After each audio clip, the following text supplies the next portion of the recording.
क्या dead body से भी रचाया जा सकता है ब्याह? जी हां, ऐसा ही कुछ हुआ। ऐसा ही एक मामला सामने आया जिसने सबको सोचने पर मजबूर कर दिया।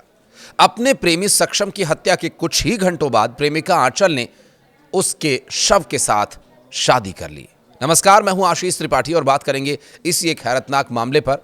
दरअसल माथे पर सिंदूर भरा और ये घोषणा भी की कि वो अब अपने पति के परिवार के साथ ही रहेगी, क्योंकि विवाद था दोनों परिवारों के बीच शादी को, अंतर्जातीय विवाह को लेकर। यह दृश्य सोशल मीडिया पर काफी वायरल हो रहा है। यहां पर लाखों लोगों ने आंचल की हिम्मत और उसके प्रेम की ताकत को सलाम भी किया, लेकिन क्या ये करना उचित था? महाराष्ट्र के नांदेड़ जिले का ये ऐसा मामला, एक अनोखी प्रेम कहानी जिसने दुनिया भर के लोगों के दिलों को छू लिया, जो मृत्यु के बाद भी अमर हो गई।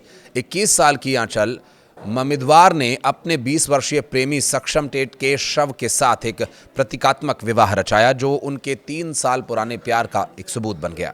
महाराष्ट्र के नांदेड़ में सामने आई ऑनर किलिंग की घटना ने पूरे देश को झकझोर कर रख दिया। अप्रैल महीने में अपनी बेटी और उसके प्रेमी के साथ नाचते झूमते दिखने वाला पिता उसी प्रेमी का हत्यारा बन गया और उसे गिरफ्तार कर लिया गया। उस पर आरोप है उस लड़के की हत्या का, जो उसकी लड़की से प्रेम किया करता था। यह मामला सिर्फ एक ऑनर किलिंग का नहीं, बल्कि विश्वासघात, छल और क्रूरता की ऐसी कहानी है जिसमें एक परिवार ने अपनी बेटी की जिंदगी ही उजाड़ दी। 21 वर्षीय आंचल, जो अपने 20 वर्षीय प्रेमी सक्षम टेट से पिछले 3 सालों से रिलेशनशिप में थी, वे एक दूसरे को पसंद करते थे। अप्रैल में अंबेडकर जयंती के मौके पर आंचल के पिता गजानन बालाजी ममिडवार ने सार्वजनिक रूप से बेटी और सक्षम के साथ डांस भी किया था। वीडियो में साफ दिख रहा था कि सब कुछ सामान्य है। किसी को अंदाजा भी नहीं था कि 7 महीने बाद वही पिता सक्षम की हत्या का मुख्य आरोपी बन जाएगा। पीड़िता आंचल के मुताबिक उसके पिता और 2 भाइयों ने सोची समझी साजिश के तहत सक्षम के साथ दोस्ती बढ़ाई ताकि वो परिवार के झांसे में आ जाए।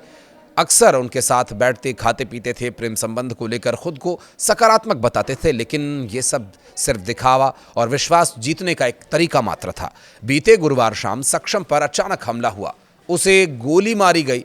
उसकी पसलियों को चीरते हुए गोली आर पार निकल गई। वारदात में आंचल के 2 भाई भी शामिल थे, जिनमें से एक नाबालिग है और आरोप यह है कि गोली मारने के बाद नाबालिग भाई ने ही उसके सिर पर टाइल से वार कर उसकी हत्या कर दी। सक्षम की मौत के बाद शुक्रवार को अंतिम संस्कार किया गया, तो वहीं रोती बिलखती आंचल ने अपने मृत प्रेमी की शव के साथ विवाह किया। आंचल ने कठोर मांग करते हुए कहा कि मेरे पिता और भाइयों को फांसी की सजा होनी चाहिए।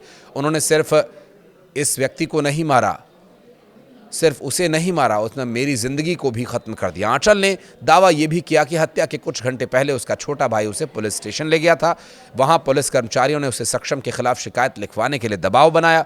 जब आंचल ने ऐसा करने से इनकार कर दिया, तो 2 पुलिस कर्मचारियों ने कथित तौर पर उसके भाई को उकसाया। उन्होंने कहा था कि अगर इतना ही गुस्सा है तो जाकर उस लड़के को ही क्यों नहीं खत्म कर देता। आंचल के अनुसार भाई ने उसी वक्त जवाब दिया कि वो हत्या करके लौटेगा और कुछ ही घंटों बाद सक्षम की मौत हो गई। सक्षम दलित समुदाय से था, जबकि आंचल विशेष पिछड़ा वर्ग यानी SBC से आती है। उसने ये दावा भी किया कि उसके पिता ने सक्षम से कहा था कि यदि वो शादी करना चाहता है तो उसे हिंदू धर्म अपनाना पड़ेगा। सक्षम इसके लिए तैयार भी था, लेकिन इसके बावजूद परिवार ने हत्या का रास्ता चुना। नांदेड़ पुलिस ने गजानन ममिडवार, उसकी पत्नी, दोनों बेटों के खिलाफ हत्या, अवैध जमावड़ा, बलवा समेत कई गंभीर धाराओं में मामला दर्ज कर लिया है। पुलिस का कहना यह है कि घटना के हर पहलू से जांच की जा रही है, जिसमें पुलिस कर्मचारियों पर आरोप लगे हैं और इन आरोपों की सच्चाई क्या है और कार्रवाई आगे क्या होगी, ये देखने का विषय होगा। कुछ कहना चाहें तो कमेंट सेक्शन में अपनी उपस्थिति जरूर दर्ज कराएं।